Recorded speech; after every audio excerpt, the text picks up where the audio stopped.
couch in a chair, steam on a coffee, breaking down tape, sleep looking car, sleep green in his notes, birds on his cap, talking about trenches, blitz, block, snap. Bo got a ring, West Coast breeze, stories from confetti still stuck in his sleeves. James C's black gold, whole town rides, Big C talk ways where the tide line slides. It's that Sunday morning podcast. Come on, turn it up loud. From the first hot take to the last gold crown. Mitch, Bo, James, Big C talk ball. Every call, every draw, every brawl, every ball. If you love this game, you know this sound. Hardcore sports, we run this town. Oh yeah. Mitch say Philly fly, Bo say skyline. James pull stats right off the sideline. Big C laugh, talk speed on the seam. Whole squad argue same love, one dream. Red zone rush, fourth down hush. Overtime talk, heart rate crush. From east to the west, down coast to steel. It's a barbershop talk, just mics, just real. The Sunday morning podcast. Oh, turn it up loud. From the first hot take to the last gold crown. Mitch, Bo, James, Big C talk ball. Every call, every draw, every brawl, every brawl. If you love this game, you know this sound. Hardcore sports, we run this town. Oh yeah. Call in, tap in, let the takes fly. We debate, celebrate, ride or die. Same gridiron, 4 different views, one game, one love. That's hard. It's that Sunday morning podcast. Turn it up loud. From the first hot take to the last gold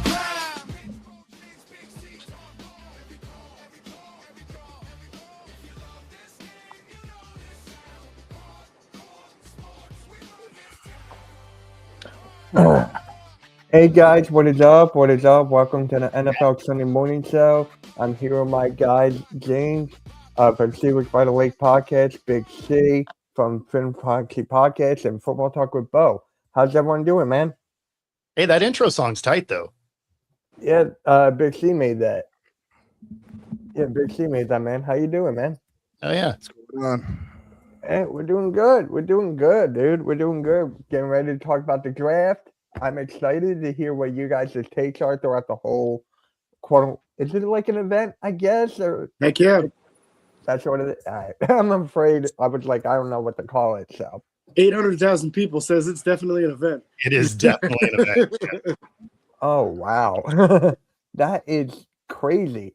Isn't that Well, yeah, right? just in the crowd for the announcements was what 300 is what they were saying. I think they said 320 the first day. Yeah, it was a record-setting attendance. Yeah, that's wild.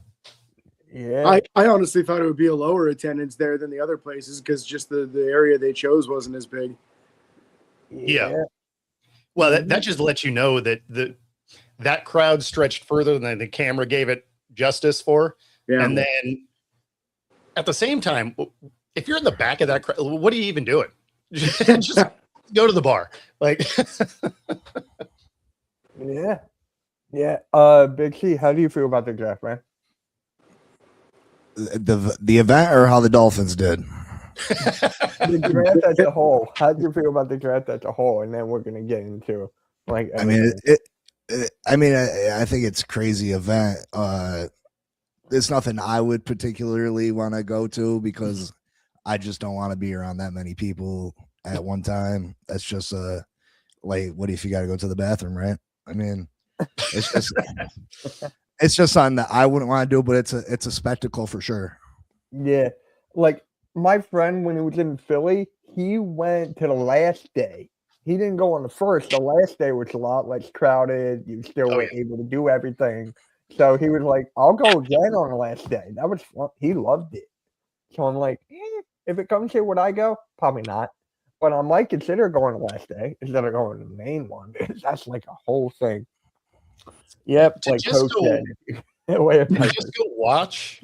I probably wouldn't do it if I was in a working capacity. I would do it. yeah. But to just go to it, probably not. You mean kind of like God, what's the Philly sports guy? Kind of like him, right? Well, no, he goes to them. Yeah. Well, yeah, so I got guys that I work with at AFC Roundtable. They got a pretty big following, and they got press passes, and they go to the draft, and they go to the combine, and like TD, he's a Dolphins He's a Dolphins content creator. I work with him a lot. He got to interview Caden Proctor right after he was drafted, right? Nice. So like he's not in that crowd. It's different for them, you know what I mean? Like TD was playing cards with the Philadelphia Eagles lineman right before the Super Bowl, like sitting at a table playing cards with the linemen, you know what I mean? So it's completely a different situation for them. So if it was a situation like that, absolutely I'd go. But to stand next to Tom, Dick, and Harry bottled in like a, like a sardine, and no thanks.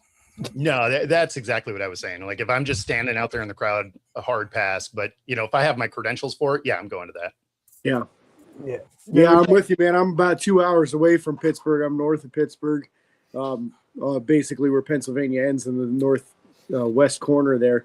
But yeah, I didn't want to go because it's just such a mess. So many people, and as expensive as the rumor was about hotels and parking and all that, I was like, nah, man, I'll watch it at home like I always do. Yeah, my friend went to a bar. My friend went to the bar with a couple of his buddies, and he was just like, Mitch, everyone was so drunk out of their mind. I'm like, yeah, I wonder why. Yeah, that's it. That's it. That's the other side of it too. Is that's a party city, man. They start pre-gaming 10 hours before kickoff, like a lot of cities do, I'm sure. But yeah, they take that very serious there. So I'm sure there were some sloppy situations. It's hilarious because a guy I used to work with, he would take all of the draft days off, right? Which I think it's funny because it doesn't start till late in the day. Now I get you can't day drink unless you start early, so I get it. But at the same time, you could easily do your work day before the draft starts, right? So, but he would take them off, and don't get me wrong, he would still show up Monday rough. So I can only imagine how those draft parties went. Yeah. And I took the whole weekend off, but it's just because I didn't want to have to deal with any work nonsense at all. Something always goes wrong. Something always goes wrong, and then all of a sudden, I just didn't want to have to deal with it. So I have Monday, Tuesday, Wednesday off too. Like, it's 5 o'clock somewhere. I got a big old staycation watching NFL draft. It's my kind of staycation. There you go. So let's get into our respected teams and how they did overall, and then we'll go into the winners and losers and all of that. So we're going to start off with James on this one. How did the Steelers do as a whole, you think? As a whole, I like the draft. There's two things that I didn't care for, and it's more what they didn't do. Sure. To me, in this draft, you had a really strong safety class. You had a really strong middle linebacker class. And Pittsburgh didn't address the safety position until the 7th round and didn't take a middle linebacker at all. So I didn't care for that when you have an opportunity to add some pretty elite talent, or at least elite athletes at these positions that were better than most years. So to ignore that, I didn't care for, but there were a couple of guys they got that I really loved. The kick returner out of Iowa, Caden Wetchen, is just the best return man in college football. He had 6 returns for touchdowns between kicks and punts. I loved the guard from Iowa, Jennings Dunker, just an absolute mauler. He's got a big, nasty red mullet that he's going to fit in just perfect in Pittsburgh with that thing.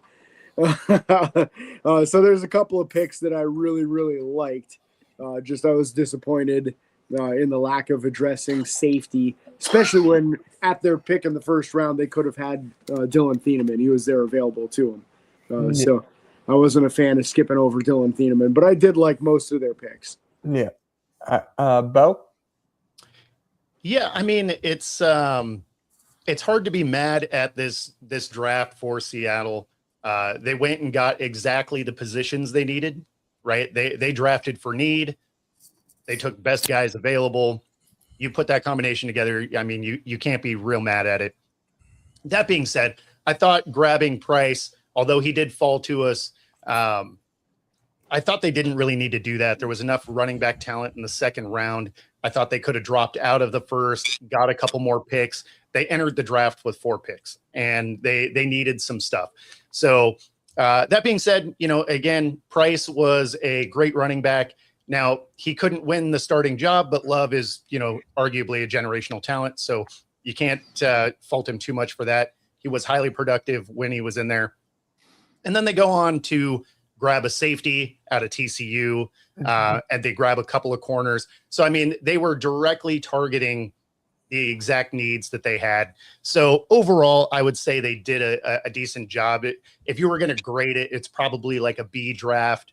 But again, you entered it not really having a lot of stock coming in. So how good of a draft were you really going to have? Okay. Big C, what about you and your Dolphins? How'd they do? What was it? You know, there was obviously some players that I liked. There's some players that it's not even that I don't like the picks per se. I just thought there was better players available on the board that maybe we should have took. So I'm taking a lot of criticism from the Dolphins community because I don't suckle on every draft pick that the Miami Dolphins select in this new general manager. I'm just supposed to be all on board. Like he's going to hit a home run with all 13 picks that he had.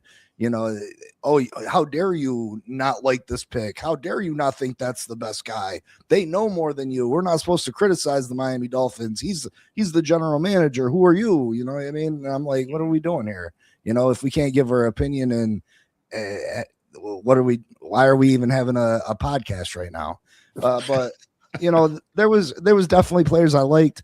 You know, I think we're getting a mixed bag of signals from the Miami Dolphins. You know, they're talking about hitting the double off the wall, not swinging for the fences, not trying to hit the home run, but playing safe and getting good football players. And, you know, Caden Proctor, the first overall pick for the Miami Dolphins, he's kind of a risk, right? He has weight issues. He has motivation issues. Can he be the best player, offensive lineman in this draft? Absolutely. He's a mountain of a man. He has potential through the roof, but he's a risk. Caleb Downs was a safer pick. What's his name? Vega Ione from the Penn State. He's a safer pick. And these guys are still high ceiling guys too. So I'm not mad at the Proctor pick, but it's just, you know, you say one thing, but we're doing another. And I just think at pick 11, the Miami Dolphins weren't in a position to be taking a chance. They needed a sure thing, and I'm not sure that Proctor is absolutely a sure thing. He's a left tackle. We have a left tackle. He's never played the right side. It's not automatic that players can make that transition. It's a hard transition. And to be honest, Proctor's not great with his footwork. So he's got to learn a whole new way of doing footwork. You know what I mean? So, but I do like Proctor. He has all the potential in the world. He has the potential to be the best offensive lineman in this draft. And then, you know, we go with Chris Johnson later in the first round. I like this corner. I think he's very good. But then there's a head scratcher later on. Jacob Rodriguez, I like him. But was that really a need? We have a bunch of needs on this team, and there was a lot of good players available. Zion Young, we're in desperate need of a pass rusher. He was still on the board. But I'm not mad at Jacob Rodriguez. I think he's a hell of a football player. But again, a risky football player. Yeah, he's got a great high IQ. You know what I mean? But he's still undersized. You know, he still has question marks about him. And then, you know, the wide receiver pick, Caleb Douglas. Mm-hmm. And that's absolutely head scratcher to me. This guy was ranked in the 6th round, somewhere between the 38th and 42nd best receiver in this draft. And we take him as the 9th best receiver when Zion Branch is available, Jacoby Lane, Chris Brazel, Ted Hurst are still on the board. One of the top safeties in the draft, AJ Hawsey's available. That was a head scratcher to me. And then the later round picks, you know, those guys, each and every one of them, I like some of them. Some of them are a little bit questionable, but late round picks, you know, I don't put a lot of stock in because they're late round draft picks. Well, let me address Jay's comment there. You know, motivation issues. Usually where motivation issues come in for these guys is they arrived at this point on talent. They don't actually love football. And so a lot of those guys don't necessarily try hard every play. Right. So I don't know. I don't know that that's the case with this particular player, but that's usually what that is they are extraordinarily talented and happen to play football, but don't necessarily love football, right? And that translates on the field. You can see them take plays off or not try as hard if it's not coming their way or those types of things. Mm-hmm. All right, Nikki, tell us about the Eagles, man. And by the way, happy birthday, by the way. I know you did a stream yesterday. Yep, happy belated to your boy. As far as the Eagles go for it. It's pretty interesting. I was a bit surprised we took another wide receiver because we already brought in so many guys. It looked like we were going to address the O-line first, but we did eventually. Now, Makai Lemon, he's an interesting guy. He's more of a slot guy. I'm curious. Obviously, the Eagles are gearing up for an A.J. Brown trade. They want another receiver alongside Devontae Smith. They know that Wicks, Elijah Moore, and Hollywood Brown, while they can fill the role in the short term, they know they're not the long-term answer. They're hoping that a Makai Lemon can eventually fill that void. And we'll have to see because he's 5'11", 192. He has some Cole Beasley-ish vibes as in a short receiver. We'll see how it ultimately works out with him. And then they did address the offensive line in the later rounds. They got Markel Bell in the third, and then in the sixth, they got Mika Morris. I was a bit surprised they took Cole Payton from North Dakota State in the fifth round before they took a safety because they needed a safety with Blankenship.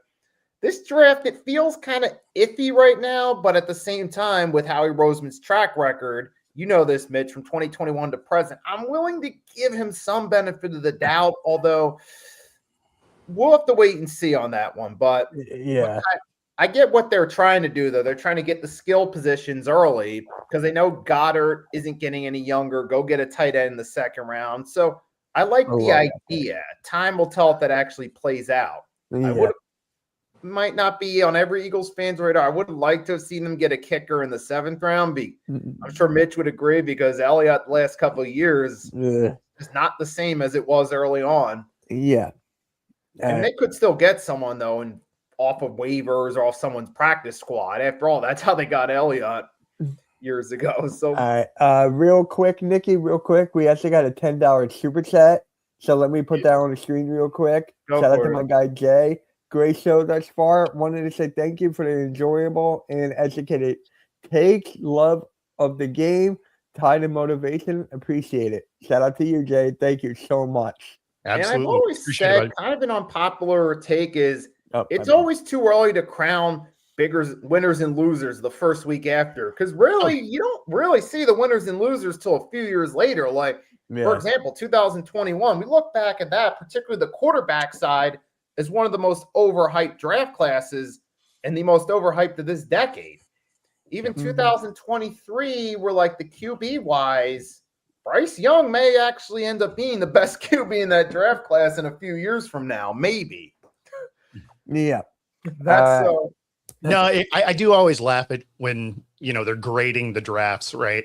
Because, and I even gave a grade to Seattle, right? Saying it was a B just based on, what we see. But, those guys could become Hall of Famers. We don't know. Or they could be, 2-game flameouts. Like, you never know. So, right. Yeah. And what's funny is when come Friday morning, everyone's like, who's the day one winners and losers? Exactly. First off, what's going to happen days 2 and 3? Like the Raiders, they got Mendoza. They're the winners. Well, what did the Raiders do days 2 and 3? First off, next team up. Jermod McCoy. I love that pick for him. But, if you look in the chat, you can't say nothing bad about the draft whatsoever. The Miami Dolphins, if you let the fan base tell it, he's going to hit on all 13 picks. Our general manager, Sully, is going to hit on all 13 picks. How dare you criticize any of them? Even me criticizing the 6th round receiver we took in the 3rd round. How dare you? How dare you? There's a reason that we took a 6th round receiver in the 3rd round. And I like a lot of the Miami Dolphins picks. I do. But I'm just stating the obvious that there was players on the board that were supposedly fit what you're trying to do better. You talk about the double off the wall. There was safer picks. Absolutely. Were they better players? Who knows what these players are going to be? Who knows what they're going to end up being? Absolutely. Caden Proctor can be all worlds, a left tackle, right tackle, whatever. You just don't know. So, yeah, I feel like you question these guys. Oh, you're going to listen to a mock draft, or you're going to listen to these analysts. Yeah, they do it for a living. You know what I mean? I watch the tape myself, but they do it for a living. They do it full time. You know what I mean? And I swear the fan bases swear that these general managers, when they draft, all 13 picks are home runs. And obviously that's not the case. You know what I mean? Mm-hmm. Obviously that there's a lot more misses than hits. Then you'll have a couple guys don't make the roster too. You know, Always. you always have high hopes for everybody. You want them to be able to contribute, if not year one, maybe two. But almost always there seems like one or two guys you draft don't even make it 2 months later. Oh, I mean, you know that there's guys drafted that don't make teams. Yeah. Every year, right? Yep. So, Oh, yeah. I mean, there's 256 draftees and roughly 200 of them will make rosters. Yeah. Yeah. And my guy who likes to move his head, our pick, yeah, he'll make the roster. He'll make the roster. So for me, with the whole Eagle draft, I'm good with it. I actually like that offensive line, Malachi Bell, 6'9", 330. Give me that. Like, seriously, I've been scout. I've wanted him for a month now, and I'm like, oh, we got him. Wow.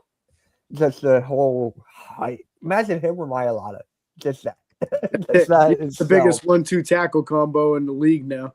Yeah, but here's the thing. We don't have an offensive line coach anymore, Jeff Stoutland. So I'm like, I really am interested on how this is going to work moving forward without Jeff Stoutland actually there. So for me, I'm just like, all right, let's see how it goes. So Eagles did good. I mean, that's all I got to say. I trust Howie, just like what Nikki said. And the interesting thing is, what's their plan offense bringing in all these receivers? Are they going to try to run it back and do the same type of offense they did last year, just hoping that more receivers will help out? Because that's my concern, because usually trying to repeat the same formula doesn't really work out. So that's a bit of a question I have about the future. That's all I got to say is that A.J. Brown is gone. That's all I got to say about that. He's gone. Yeah, that's not if, but when. June 2nd.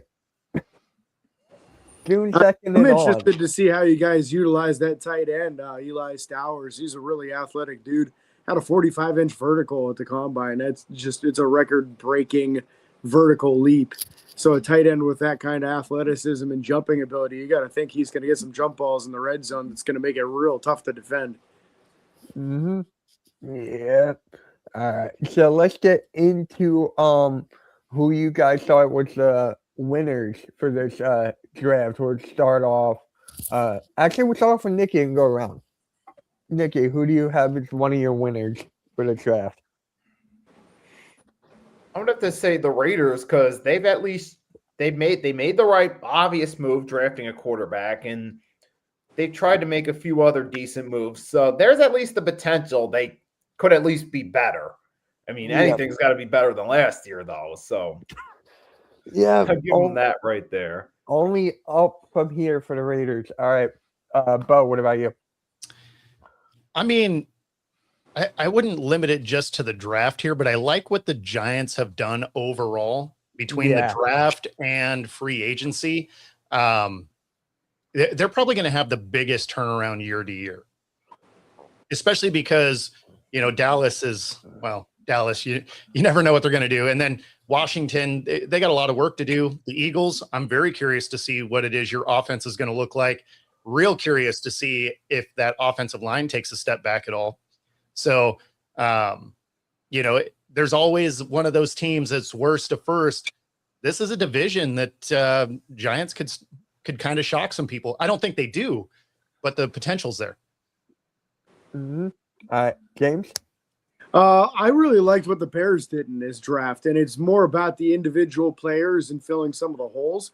I was real high on Dylan Thieneman, so for them to get him in the first round, I thought was a home run, especially since their defense last year just allowed people to move down the field. They got a ton of turnovers, but they gave up a ridiculous amount of yards. So you got to tighten that up with your secondary. The corner they took later on, Malik Muhammad, a really talented guy, tall, fast, long arms. everything you look for in a corner from the physicality side. And then I was real big on the tight end. They took Sam Roush too, which is kind of crazy. Are the Bears going to go with a 3 tight end set now? I mean, they put a third round investment in this tight end, and they already have 2 that they're paying highly or have high investments in. They're both talented guys. So it does make you wonder if the Bears are going to run out with some jumbo formations with a lot of 3 tight end sets. But I thought they nailed 3 of the picks, and 2 of them being in the secondary, I think is going to really help that defense out and kind of tighten things up, give the offense a chance to win some of these games for them. Big C, what about you? Who do you think won? I like the Giants, what they did. I also like, it pains me to say it, I like what the Jets did. D'Angelo Pon's an undersized corner, but he's an animal. He's a beast. He's a football player. Omar Cooper Jr., wide receiver. You get Kenyon Sadiq, the best tight end in the draft. And then you also get David Bailey, one of the best pass rushers in this draft. I really like what the Jets did. So after the Jets made that after they made that pick, I called my buddy. I was like, great pick, right? Great pick. He's like, no, we didn't need a tight end. We did not need a tight end. We needed everything else. I'm like, he's like one of the best players in the draft. You had to take him. He's like, no, we didn't. I'm like, dude, I hung up on him. Continued watching the draft. Like, I can't stand people when they're just overthinking it. They overthink things a lot during the draft, and it is what it is. So yeah, but for me, I gotta think about this. Should I just go homer and pick the Eagles? Honestly, but no, I'm not gonna do that. I think I'm gonna have to go with the Giants too. I really like what they obviously. When you get Harbaugh there, you know the team is going to turn around. You know things are going to be moving, and they trust Harbaugh there, and perfect. That's exactly what they did here from start to finish in the beginning. Nicky was frozen. Nicky, are you frozen? Nicky, you're right there. Obviously, I'm not frozen. Oh, I was like, are you licking a window? Like, what is happening right now? I'm like, are you all right, dude? I'm like, you okay? But yeah, all right. Now we're gonna start with the losers. So let's start with the big C and go around.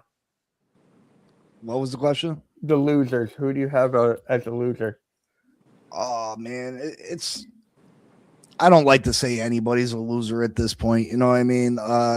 You just don't know. You just don't know what these guys are gonna end up being. So I don't like to label anybody a loser. I don't like to label any of these kids to be failures. I'm just talking about the teams as a general. I'm like not calling the kids losers at all. No. I can't even give you an answer, honestly. I mean, all good. If no one, what about James? What about you? I'll tell you, I won't call him the biggest loser, but I felt like individual picks I didn't care for as much for a team trying to rebuild so much. That's fair. I think the Browns were so hot and cold in this draft. Spencer Fano, their first pick, fantastic pick. I don't know where you're going to play him. Are you going to play him at tackle or guard? If he doesn't work at tackle, he'll be a tremendous guard. So I think that's a really good, safe pick for them early. But with the wide receiver help, they needed to go Casey Concepcion, who has the biggest drop issues of like any wide receiver in this draft class. If he can clean that up, it's a fantastic pick. He's a great route runner. He's really explosive. If he doesn't clean that up, you're trying to figure out who your quarterback is, and your number one target doesn't catch the ball regularly. That could be a major issue for you. But then they come back with Denzel Boston on the next pitch, who is a reliable catcher of the football. Another big frame dude, which kind of seems to be the mold of what they've been drafting. So I think that's a good, reliable pick.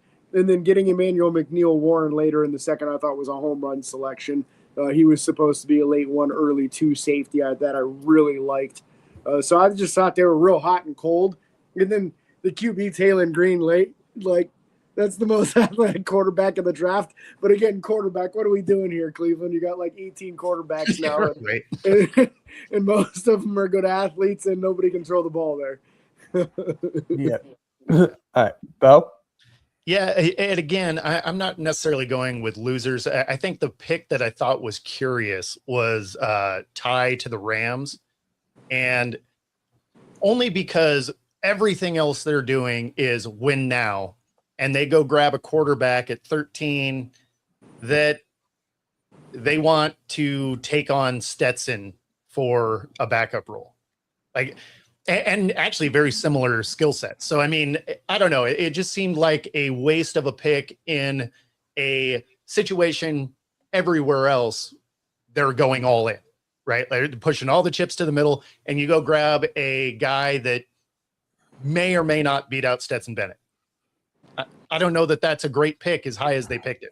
Now, yeah, I agree with Bo. Sorry to cut in. Oh, you're but good. That is absolutely my pick. Also, is the Rams because they're in win now.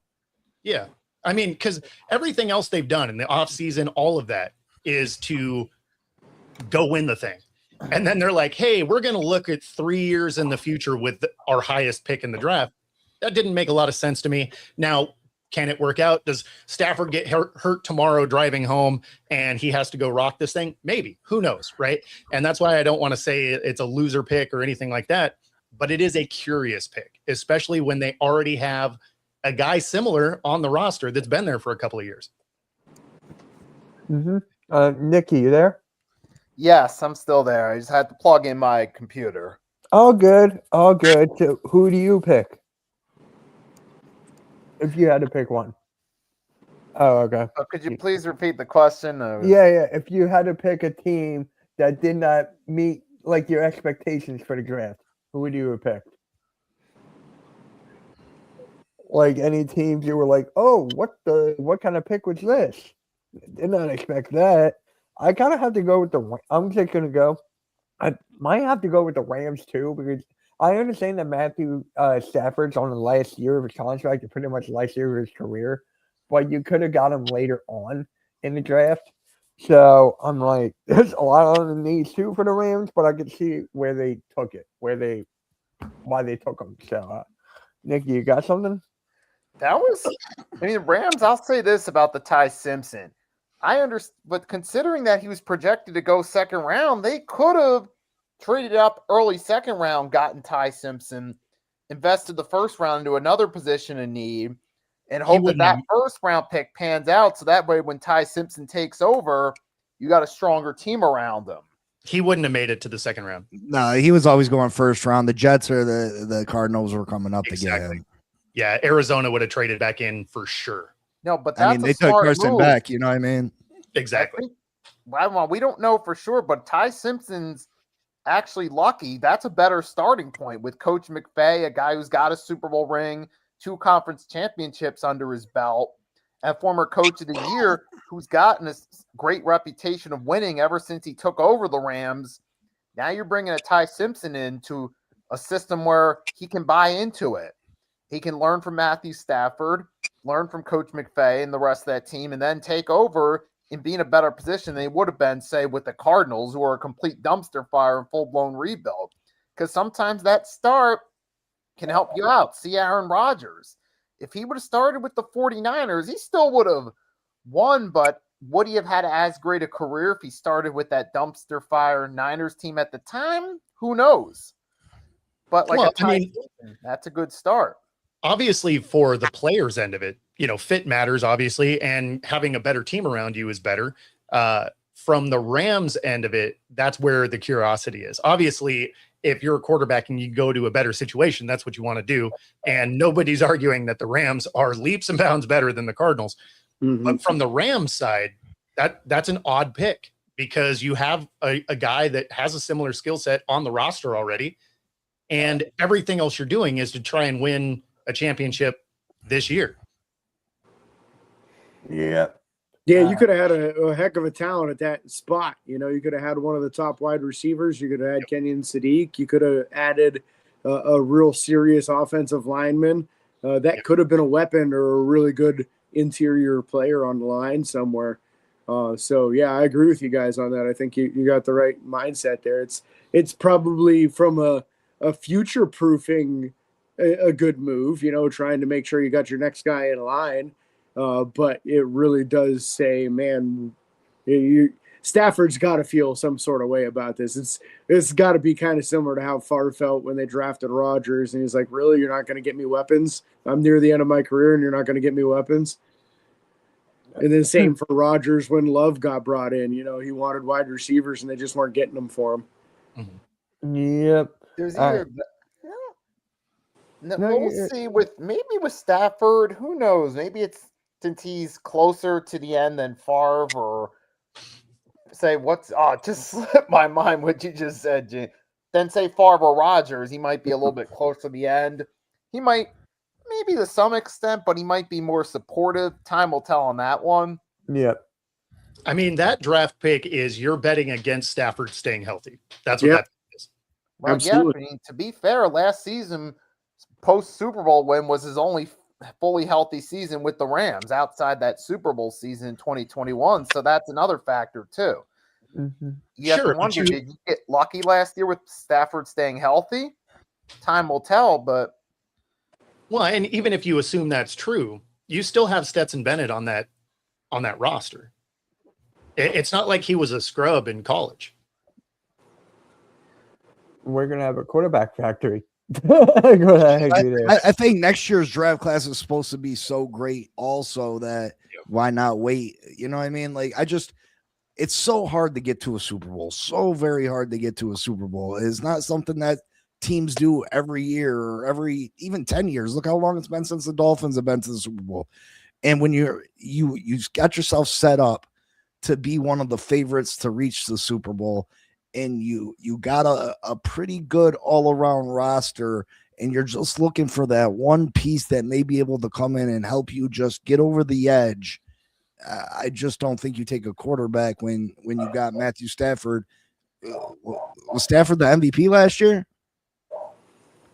Who won MVP? Stafford. It was Stafford. I mean, what are we doing? Yeah, but Anthony, I got you, man. I got you. So Anthony says, that's my question. Can all 5 of you explain to me and justify drafting 3 quarterbacks in one round like the Browns did? That was last year. That was last year, wasn't it? Yeah. Yeah. Who cares about the Browns? I mean, and to answer that is they have a jersey with 40 names on it. Some of those guys played well other places. So you're just throwing mud at the wall, hoping something sticks.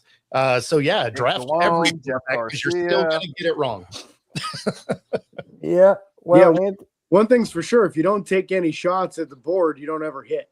That's true. And their percentage is awful. They don't ever seem to find any QBs. But that doesn't mean they shouldn't keep on trying, especially if you want anybody to show up in the stadiums on Sunday. You better be at least bringing some new faces because these guys they're flaming out so fast that you can't keep on bringing them back on the roster 2-3 years later because the whole organization and the whole fan already hates these guys by then. I think they've already given up on Dylan Gabriel as far as the fan base. I don't know that the organization has. A lot of the fans really think that Shedeur Sanders is the next coming of Donovan McNabb or something. I don't know. They love him for some reason. And then there's still some of those fans that think that Deshaun Watson's going to go back to the form of 6 years ago too. Just keep on bringing guys in so somebody actually shows up on Sunday and goes and buys some hot dogs.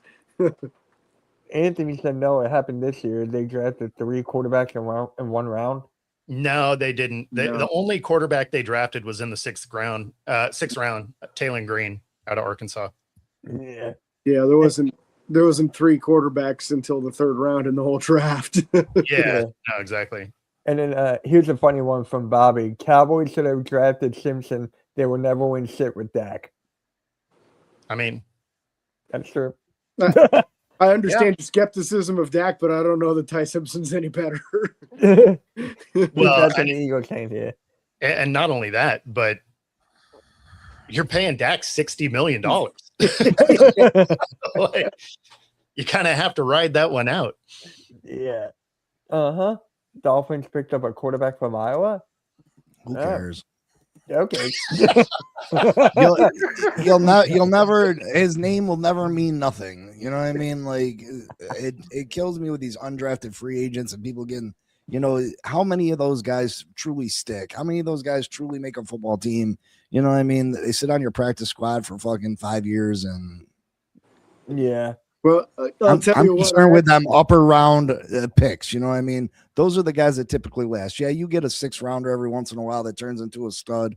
But I mean, the meat and potatoes is at the beginning of the draft, and that the highest ranked players typically turn out to be the best players. Yeah, you get good 4th round players, you get good 5th round players. You do.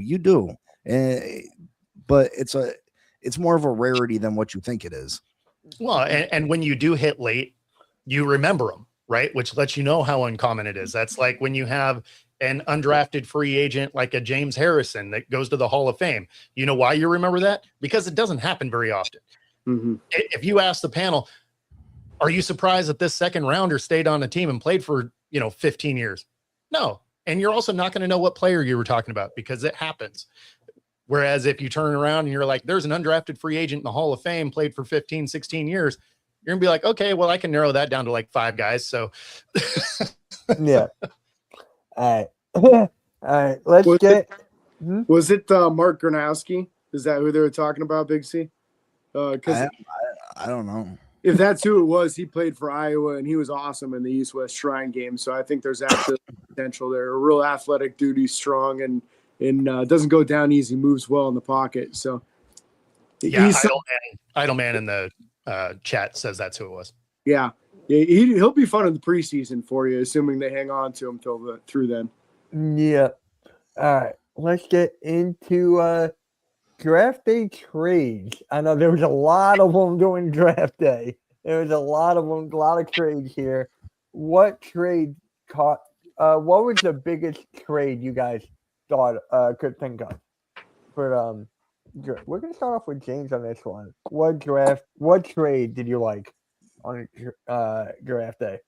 I mean, the one that made the biggest noise in Pittsburgh was obviously the Eagles trading in front of Pittsburgh in the first round, sniping Makai Lemon from him. I wasn't the biggest Makai Lemon fan, more because I'm just worried that there's something weird going on with the guy. I think he's an awesome player on the field.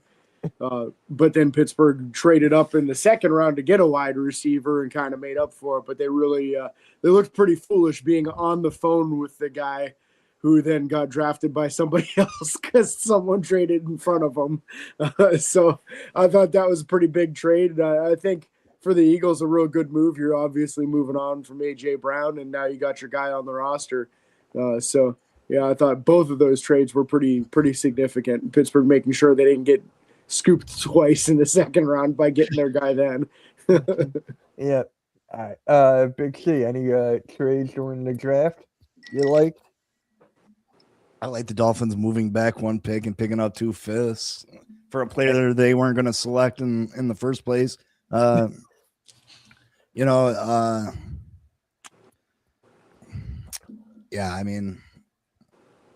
overly. All right. Bo, what about you? I liked KC going and grabbing their corner just because it made the prediction that I talked about a month ago look really smart. Now, I don't know that they necessarily needed to move up to go get him, but they went and got their guy. Obviously, they let their corner go to save money, to pay Walker. And since they had the 2 picks in the first round, I figured that they would go with a corner to replace the guy they let go, and of course, an offensive lineman. And so it's always fun when those prediction models play out kind of the way you thought. So I appreciate them moving up to get a guy to, make what I talked about a month ago look smart. Nikki, before you go, Butterfly says, I think Mendoza may be overhyped. Hope he proves me wrong. Do you guys agree with that? Or he's going to struggle a little bit. It's not like that offensive line just miraculously became awesome. Yeah. That offensive line's terrible. So, Yeah, is he going to be overrated? Sure. He's the number 1 overall pick, and he's not going to be the savior of the franchise year 1. So there's a lot of people that are gonna be like, oh, what's wrong with him? Told you you'd never make it or whatever. I mean, again, you get drafted number 1, unless there was some trade years ago, you're going to the worst team or one of the worst teams anyway. So, I mean, of course you're going to struggle, right? It's when you end up with a situation where there was a trade and you get to go to a good organization right away, then, maybe you'll see something. But I expect him to have flashes, but he's not that elite talent anyway. He is that like Kirk Cousins type of guy. Like he's a game manager, but not like talking bad about it, right? He goes in, he executes a game plan, but he's not going to go play hero ball. He can make a couple special plays for you, but he's not going to go be Josh Allen and just take over a game for you. Mm-hmm. So, I mean, if your expectation is him to go play hero ball every day, then yeah, he's going to underperform. If you expect him to go win you football games and play within the system and execute, then no, he's exactly what you drafted. Yeah. And was there someone willing to move up to the number 1 spot that was offering a boatload of picks to get Mendoza? Does anybody think? I doubt it. No. Yeah, I think so. No. Not with next year's draft where it's much deeper. Yeah. I mean, now don't get me wrong. He balled out in, his last year, right? So, I mean, he accomplished all the things you want a first rounder to accomplish, right? He wins a championship. He gets the Heisman. Like he does all the things you want him to do. He plays inspired football in the championship games, right? Like you see him trying and doing all the things he has to do. Yeah. That still doesn't make you a Josh Allen, Joe Burrow, Patrick Mahomes talent, right? Yeah. And that's fine. Like you can win championships that way. And actually, James, you and I talked about this a couple of weeks ago. I think it was during Easter Sunday, and we were talking about how Kirk Cousins is there, and he might start, right? Is that what you were saying, that he might start over Mendoza? Oh, that's what they've been talking about. Yeah, that was what they've had as their open plan, is they wanted to have a veteran in there to start and then let Mendoza sit behind him and learn it. I think Cousins is a great fit for that. So I was happy to see them do that for the opportunity for Mendoza to try to develop, because you don't want to see these kids get thrown into the fire right away. There's very few of them that do well when that happens. So if you can sit behind somebody like Kirk, who's a good veteran, who didn't win because he was the best athlete with the best arm and the biggest guy, he won because he was smart and he was pretty accurate. So I think they look like they could be brothers, honestly. Right. I mean, to your point on that also is Kirk Cousins mentally is going to be more apt to help this time around because he's coming into it knowing what the expectation is. He wanted out of the Vikings because they're like, hey, we're drafting our guy. And he's like, I still want to be the guy. He goes to Atlanta and they're like, hey, just kidding. You're not our guy. And so, of course, he's going to feel some type of way. Now, I mean, he still felt fine going to the bank, but, getting this move, he goes into it knowing, hey, this is your audition to go somewhere else. We're drafting our guy. But if you go into it with that expectation, I think mentally he'll be more apt to help the kid out. Yeah. And it makes sense, too. You may not want to start him, especially with the Raiders needing all the help in the world. We've seen how expansion teams like the Texans and the second incarnation of the Browns threw their young quarterback right in the fire, and that didn't help at all. Right. And actually, Jay says Kirk Cousins' money at Atlanta, you didn't go to the bank came to you. Yeah, exactly. That is true. Yeah. That is true. I want his agent. Can someone get me his agent, please? Wasn't it like one of the highest paid quarterbacks? Like, remember that, James? He's like number 2 or number 3 in career earnings in NFL history. Yeah. It's crazy how high he is on the list. I need his agent. That's what I need. That's what I want. Yeah. That's what I want, man. Like, dude, I could retire in 5 years with whoever his agent is. For real. All right. So you don't even have to win. That's the best part. No. Like you can be above average. Yeah. And just cash checks. Like I'm with it. Let's go. I am too. Get your money, Kirk. Get your money, Kirk. I'm good with that. All right, guys, we're going to get into the trivia. This time there's going to be multiple choice here. Uh-oh. So I feel like this is going to be a little bit easier than what I did in the past. So which Heisman winner went undrafted in the NFL? Tim Tebow, Charlie Ward, Jason White, or Eric Crouch? Charlie Ward went to basketball. Yeah. Yep. It was Charlie Ward and Jason White. Jason White too. Jason White too. I didn't know there was two of them. Yeah, there was two. He was actually the more recent one. Which franchise has the most number one overall picks in the NFL history? The Browns, Colts, Lions, or Giants? I'm leaning Browns. Not Browns. No, they're not around quite long enough. It's got to be something like the Lions because it's not the Lions. That's surprising because they've been bad for 100 years. It's either the Colts or the Giants. What was the pick? Our question? Which franchise has the most number one overall picks in NFL history? Colts. It's Colts. Yeah. It's Colts. All right. Which draft is widely considered one of the weakest drafts with no Hall of Famers? 92, 2000, 2013, or 84? Say that again? Sorry. Which draft is widely considered one of the weakest ever with no Hall of Famers? 92, 2013, 2000, and then 2013, or 84? 2000? No, actually, I was just gonna say it. Jay got it in the chat. Yeah. It was Might 92. be 2013 because they haven't had a chance to have Hall of Famers, right? Yeah, it was actually 92. Jay 92, got yeah. it.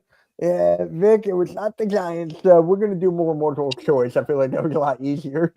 You would think 2013 wouldn't have enough opportunity to get to the Hall of Fame, right? Because you gotta have a lengthy career and then 5 years wait time. Yeah. And 2013 is only 13 years ago. So Well, there's probably nobody in. what that means is one person's gotten in and no one got in 92. Or just there's guys that they expect to get in that haven't had the opportunity to yet. True. Yeah. All right, guys. So thank you all for tuning in for the Sunday morning show. We had a great crowd today. Nikki, what you got coming up, man? Are you even there? I think this week I might take a week off from the 3-point blitz. Unfortunately, Go for got it. other things coming up Tuesday, make up my schedule. But at 8 p.m., we got everything on the table. Agent Warrior X, we'll talk NFL draft recap, NBA playoffs, some other news as well. And then probably next week we'll be back at it with the 3-point blitz and its usual Tuesday time slot. All right. Bo, what about you? Yeah, I mean, our daily morning show, coast to coast, and basically tons of sports overlap right now. So it's a lot of time traveling to stadiums. But so if you're in the Northwest, you're at a stadium, say hi. All right, James, what about you, man? Draft talk still? yeah. We went live for every pick this weekend, which was a lot of fun. Yeah. And then we did recap shows all weekend. So we recorded our full draft recap show this morning before doing this live show. And then we'll get back to our weekly Saturday shows. Off season's here. Now it's team building time, right? Yeah, man. Yeah. Big C, what about you? I got to spend my time trying to fall in love with each and every Dolphins pick because I'm just getting hung out to dry because I disagree on some of these picks. So I got to figure out ways to fall in love. I gotta figure out how I get super excited about each and every one of the 13 draft picks the Miami Dolphins made, so I can continue to have viewers and subscriptions for the Miami Dolphins. I feel like at that point you need to fall in love with every pick they've ever made. I mean, All right. I'm not to say your fan base. All right. So for me, guys, I got the Sixers game tonight. Sixers Celtics. Hopefully we'll pull out another win. I don't know. But Idleman goes, Big C watches the tapes. That's right. All right, guys. So make sure you like, share, subscribe to the Hardcore Sports Network, everyone here on the panel. And guys, we'll catch you all later, man. Everyone have a good one. Like, share, subscribe, and we are out. Have a good one, guys. Peace.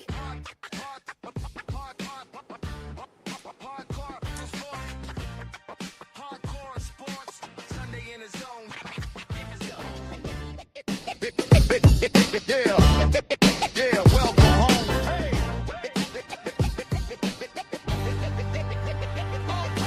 Mitch in the chair, steam on the coffee, breaking down tape, sleep looking car, sleep green in his notes, birds on his cap, talking about trenches, blitz, block, snap.